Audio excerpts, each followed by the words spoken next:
From 1991 onward, the regime dismantled our democracy, violating the Constitution, falsifying our history, corrupting the military, purging independent judges, censoring the press, manipulating elections, persecuting dissent, and ravaging our extraordinary biodiversity.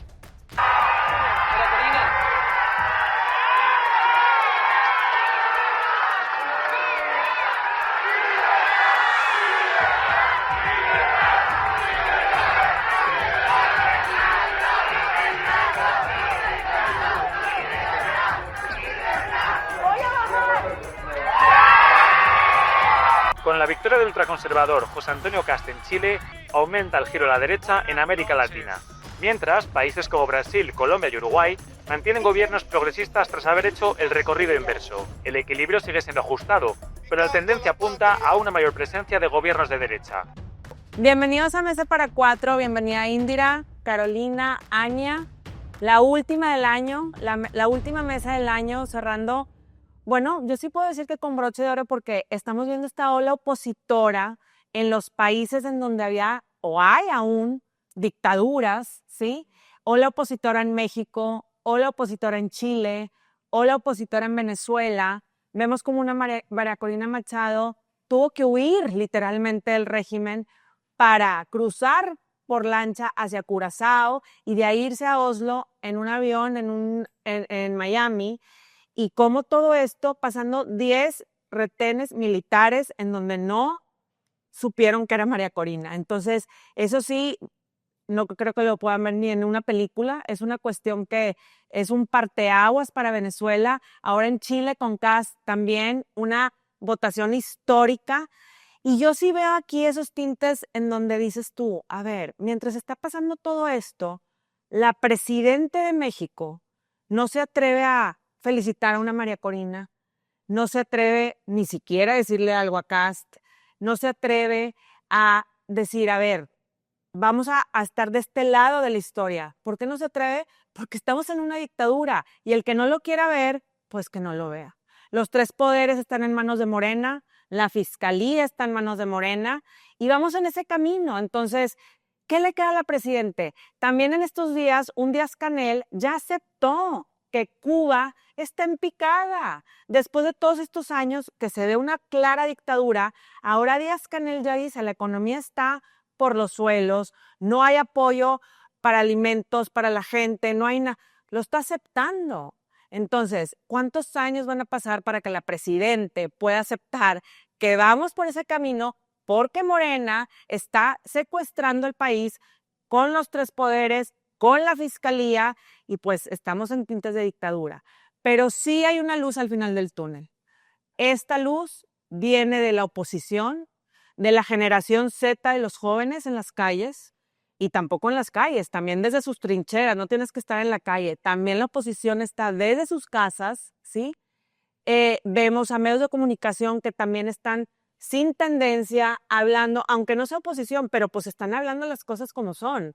También vemos esta parte de la sociedad en donde ya están levantando la mano o empresarios que se están juntando con presidentes en Estados Unidos, con el presidente de Estados Unidos. Entonces, hay una luz acá en México que creo que puede rescatar esta parte en donde estamos sumergidos en un narcoestado. Aquí abro la conversación para no alargarme. Anya, ¿qué opinas?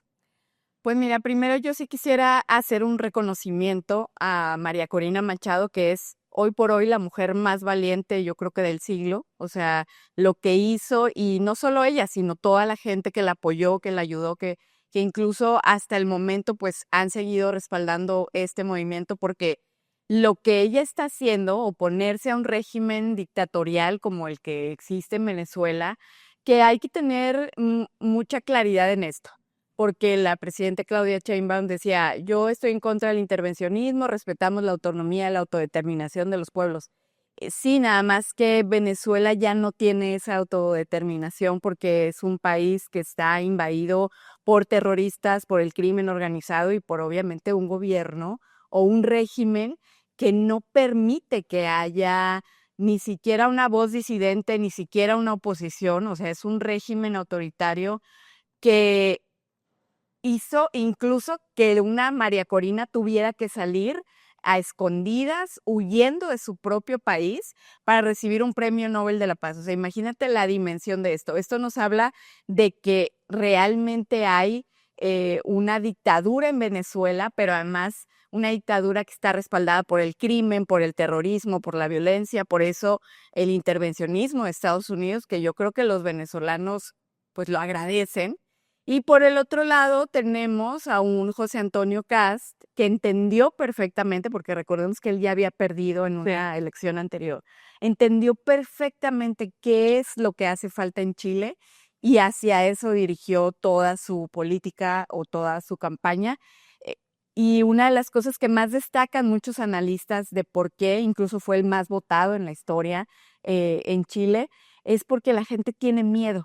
O sea, la gente en Chile ya se dio cuenta, Sí. y una de las cosas que destacan es eso, tiene miedo a la migración que no tiene ningún control. O sea, no hay ningún control en Chile porque justamente llegó este gobierno populista de Boric sin estrategias, sin políticas públicas serias, reales, pero también tienen miedo a la inseguridad. O sea, el crimen ha crecido terriblemente.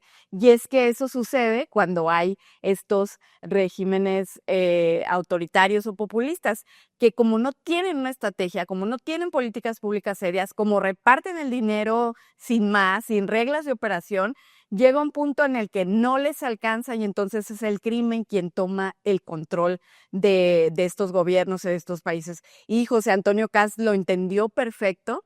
Y lo digo porque se le critica mucho porque dicen que es de ultraderecha. Me parece que él moderó mucho ahora no solo su discurso, sino sus intenciones. Eso me parece importante porque hay que tener claro que ni hacia la izquierda ni hacia la derecha funcionan los radicalismos. O sea, necesitamos tener muy bien o ser muy objetivos en lo que los países realmente requieren. Y creo que esa es la gran decisión que tomó José Antonio Kast y obviamente los chilenos.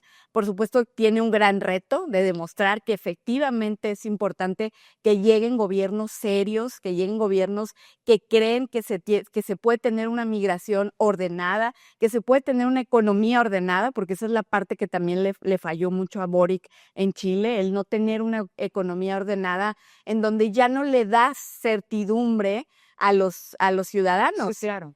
¿Qué es lo que está pasando en nuestro país, por ejemplo, ¿no? O sea, vamos a iniciar un 2026 tristemente con mucha incertidumbre económica. Entonces yo reconocer tanto a José Antonio Kast como a María Corina, personas muy valientes que se enfrentaron a estos regímenes, que se abrieron al mundo. O sea, ellos no llegan solos, llegan con aliados globales, que eso también es muy importante. Eso es importante porque con el poder del Estado que tienen estos gobiernos dictatoriales, Se van cerrando. se van cerrando. Y se enojan cuando uno acude a las instancias Totalmente. internacionales y se enojan cuando uno les dice, oye, es que el mundo te está observando. Creen que nadie los va a ver porque están aquí encerraditos. No, eso también es importante decirlo. Estos personajes llegaron con estas alianzas globales, internacionales, y es lo que vamos a tener que hacer en México. Totalmente. Indira, ¿tú ves la oposición en México No, cuajada, por así decirlo? la crisis mundial está obligando a la ciudadanía a ser muy puntual en sus quejas. Ahora sí nos están llevando a un extremo y que es la pérdida de la libertad. Porque una vez que pierdes las libertades y los derechos que por muchos años te cuesta ganar, claro está que hay un desencanto, pero el desencanto atraviesa todavía más allá. Cuando la crisis alcanza y rebasa, no hay persona que pueda resistirse a actuar. Es decir, cuando ya has perdido todo, ya no tienes absolutamente nada más que perder. Y entonces viene, por ejemplo, esta frase que a mí me gusta mucho de Ricardo Salinas Pliego, que dice, no concedas nunca. Cuando él dice que hay una determinación de no conceder nunca, que es algo que yo he aprendido también a partir de mi experiencia como activista, es esto. Debemos poner límites como sociedad. Y los políticos ya los rebasaron. En México, en Nicaragua, en Cuba, en Venezuela, con un régimen que es totalmente anti-libertades, cualquiera que ésta sea. Claro está que es como un resortito que te están oprimiendo y tarde o temprano, miren, nomás suelten tantito y hacen lo del resorte, vamos a tener que actuar. Entonces, el gran reto y desafío para el 2026 como ciudadanos es entender la responsabilidad que nos toca, porque ahora sí nos toca, no nos vamos a poder esquivar. Sí, ya no podemos estar aquí, no. Ándale, sí, entonces, cuando entendemos esa responsabilidad, haremos lo que hicieron los chilenos o lo que hizo María Corina y su equipo y toda la gente venezolana que lamentablemente ha tenido a punta de lucha y causa durante casi 3 décadas que estar insistiendo en lo mismo, con muchos prisioneros políticos y con mucha gente muerta, asesinada en el camino.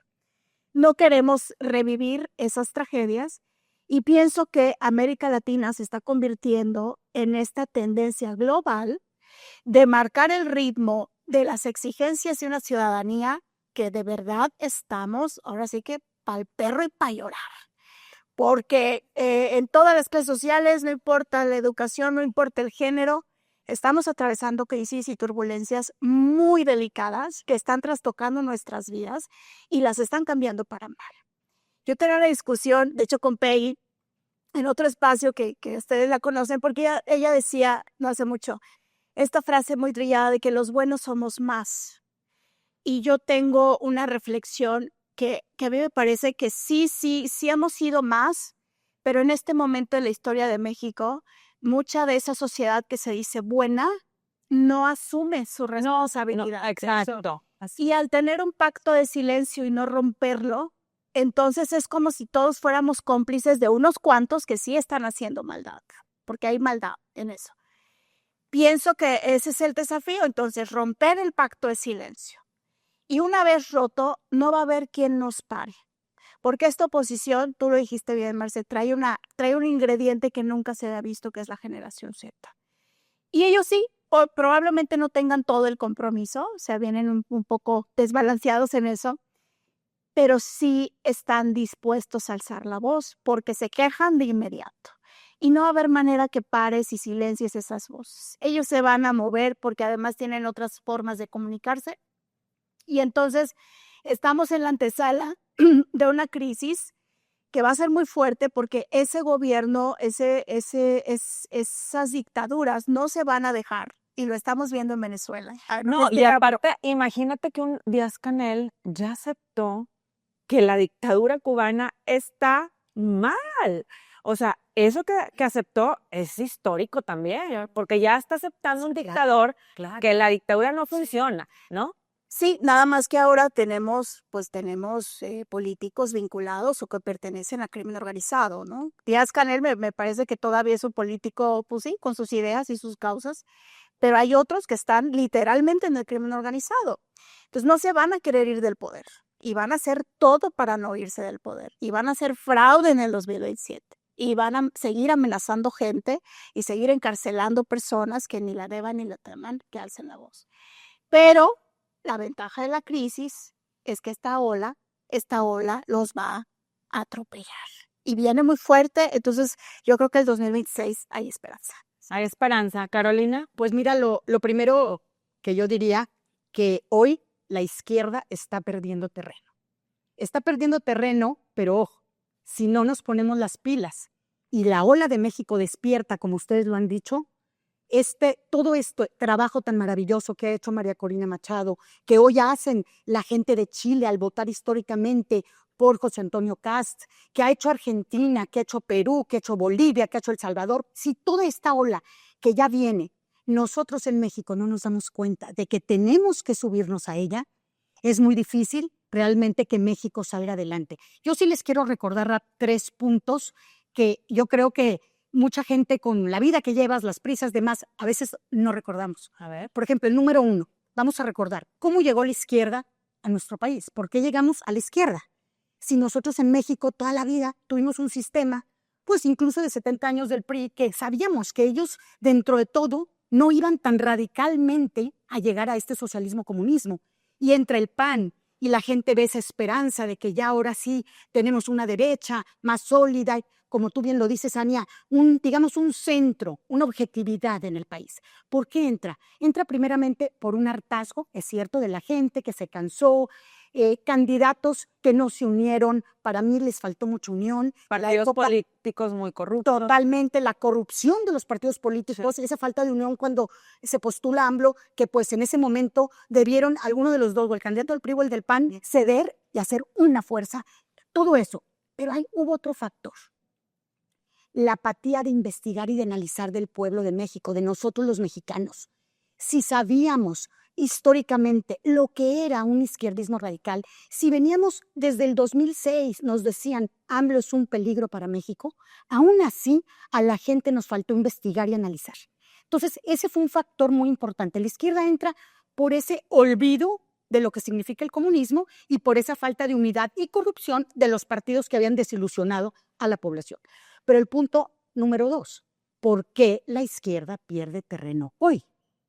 Hoy la izquierda pierde terreno porque aquellos ciudadanos que no se dieron cuenta por lo que estaban votando comenzaron a sentir la terrible incomodidad de vivir en un régimen izquierdista, en donde la inflación se va todo lo que da, aquellas promesas de que la gasolina iba a costar 10 pesos, ahora estamos a 24, 25 en el centro del país. Monterrey hay lugares hasta 26 pesos, una envidia. Veíamos el otro día que en Texas decía un ciudadano, estamos felices, la gasolina está a $2.17 el galón, y nosotros aquí en México a 25, es decir, empezamos a sentir que nos coartaron la libertad, que se apoderaron de todas, ¿sí? De todas las instituciones. Pero siento que, o sea, para interrumpir un poquito, siento que esa parte son muchos Méxicos, ¿no? Claro. Esa parte de México es a cierto nivel, porque hay otros niveles en donde la dádiva del bienestar, y no estoy diciendo que no debe de haber apoyo a los adultos mayores, no estoy diciendo que no debe haber becas, obviamente sí, pero la estrategia de las dádivas del bienestar es para recibir voto. Y Marcel, entonces, eso va a ser muy costoso deshacerlo, porque a ellos no les está pegando, a lo mejor ellos ven la inflación, pues ni siquiera se van a poner a entender por qué la inflación, etcétera. Pero lo que sí es que en su casa reciben 12,000 pesos que no tenían antes, entre el abuelo y el joven del futuro y el tal, pues les alcanza más que antes. Claro, entonces, claro. eso en el bolsillo hace que, para nada, que no se vaya Morena, que siga, no me importa que sea Andy López Beltrán, guachicolero, corrupto, lo que sea, que vaya por el 2030, o sea, entonces esa parte a mí se me hace muy compleja, no sé qué opinan ustedes. No, Ahorita que esa estás parte es compleja, sí es compleja en el sentido de todo lo que le están dando y ahora te asustas de lo de los jóvenes, que les incrementaron a 9,000 y pico de pesos la mensualidad. A jóvenes construyendo el futuro, que para empezar eso mejor deposítalos en la universidad, que vayan a estudiar ese dinero directamente, dáselos para estudio, pero se los dan a ellos en la mano. Sí, hay esa parte que es importante, pero por otra parte también hay que ver lo que decíamos ahorita. Ya no puedes engañar tan fácil porque ya hay redes sociales, ya todos estamos comunicados.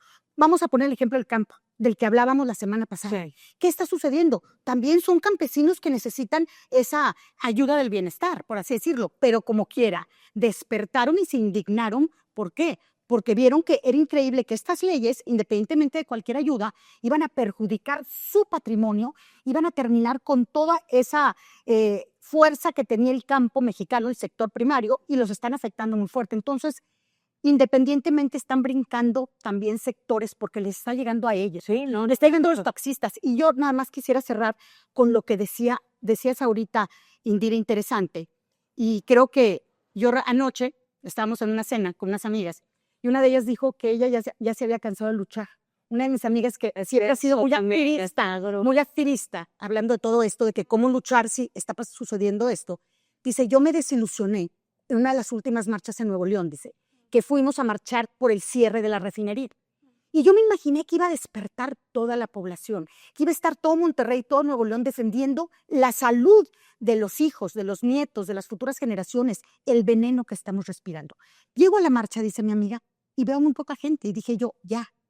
Y ahí es donde me acuerdo y recuerdo esta frase tan importante que tú parafraseas de Facundo Cabral, que dice, la sociedad humana está tan mal, tanto por las fechorías de los malos como por el silencio cómplice de los buenos. Lo que tú decías, lo dice el cantautor Facundo Cabral, cómplice. Somos cómplices. Y entonces aquí la pregunta es, ¿qué vamos a hacer en el 2027 y las elecciones que tenemos por enfrentar? Número 1, no ser cómplices, como tú lo dices, del silencio.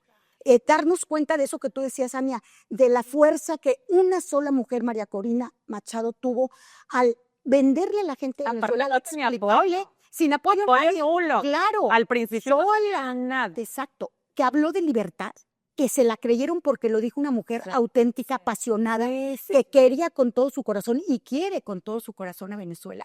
Y luego vemos cómo ella logra esta escapada de película y le deja al mundo un mensaje muy claro, y yo creo que aquí México debe de voltear a este mensaje. Esta ola opositora, que bien que mal, ella encabeza, porque hubo otros países que Sí, empezaron primero, países. Argentina, el propio Estados Unidos, muchos países comienzan la derecha a abrirse espacio y ella la consolida con el mensaje auténtico, con el amor a su patria, y aquí nosotros tenemos que hacer ese trabajo. Y Quizá no es llegue que enero. es desinteresado. O sea, Sí. aquí el punto es, como ahorita lo decían Indira y Ania, es que al final la presidenta y los suyos, Morena y los suyos, la secta morenista, solo ven por sus intereses. Claro. Obviamente, en su momento el PRI, tiranosáurico también, el PAN pues tampoco es pera en dulce de antes, o sea, todos tienen sus cosas, no estoy diciendo aquí que un partido que otro, ¿verdad? Pero el punto es que estamos en tiempos en donde en verdad tienes que ver por tu país, porque estamos en el 2025, vamos al 2026, el despertar es inminente, no hay con qué, vamos a seguir con los mismos hábitos, es como, estás enfermo y sigues comiendo mal y durmiendo mal, pues te vas a morir. Entonces, ahora nos toca a los ciudadanos, desde nuestra trinchera, salirnos de nuestra zona de confort, de decir, no, porque aquí no me está tocando nada, aquí estoy muy bien en mi casa y aquí ya no voy a hacer nada. Pues no, porque los nietos y los hijos y todos los que vienen atrás de ti van a vivir los tres poderes cooptados, que de aquí que se vuelva a deshacer todo eso, no sé cuántos años puedan pasar. Y además no rendirnos, o sea, yo entiendo a tu amiga que decía, ya hasta aquí llegué porque no veo que los demás. Sí. Ningún cambio social se dio con indiferencia, con cobardía, o sea, tenemos que ser muy valientes. Y no es de la noche. Tenemos que estar conscientes que estamos enfrentando a un régimen autoritario, o sea, eso lo tenemos que tener claro. Ya no hay con que no, todavía no, nos falta un pasito para ser Venezuela. No. Ya somos Venezuela. Desde el momento en que sales a las calles y hay inseguridad, desde el momento en que asesinan a un alcalde, o bueno, a 10 que van en el sexenio de Claudia Sheinbaum, ya estamos en un autoritarismo desde el momento en que no hay certidumbre en la economía, por más que en cada mañanera la presidenta diga lo contrario, no hay certidumbre. Y tan no la hay que vemos que los precios son cada vez más caros. Decías tú ahorita, bueno, es que tienen más ingresos las familias. El tema es que no es un cambio social integral, porque sí les llega el dinero en efectivo, pero no hay medicamentos. Sí les llega el dinero en efectivo, pero no hay educación, hay adoctrinamiento. O sea, creo que esa parte también hay que tenerla clara, pero es eso, no rendirnos, ser muy valientes. O sea, José Antonio Caz y María Corina Machado nunca se rindieron. Son personas valientes que tenían claro a lo que se estaban enfrentando y que además, pues incluso sacrificar incluso a sus propias familias, porque no sé cuántos años tenía María Corina sin ver a su propia hija, por ejemplo. 2 años. Pero para concluir, ojo, la María Corina y los suyos, que al principio no tenían nada, todo fue por palabra, o sea, por estar predicando con el ejemplo literal. Y así hicieron el movimiento. No fue como que alguien les metió dinero al principio, ya después sucedió todo eso, pero al principio fueron redes sociales y la palabra, la voz, levantar la voz. Entonces, que el ciudadano no se dé por vencido, hay que seguirle. 2026 viene con todo y vienen elecciones pronto. Entonces, conclusión, sean faros de luz y no de la oscuridad.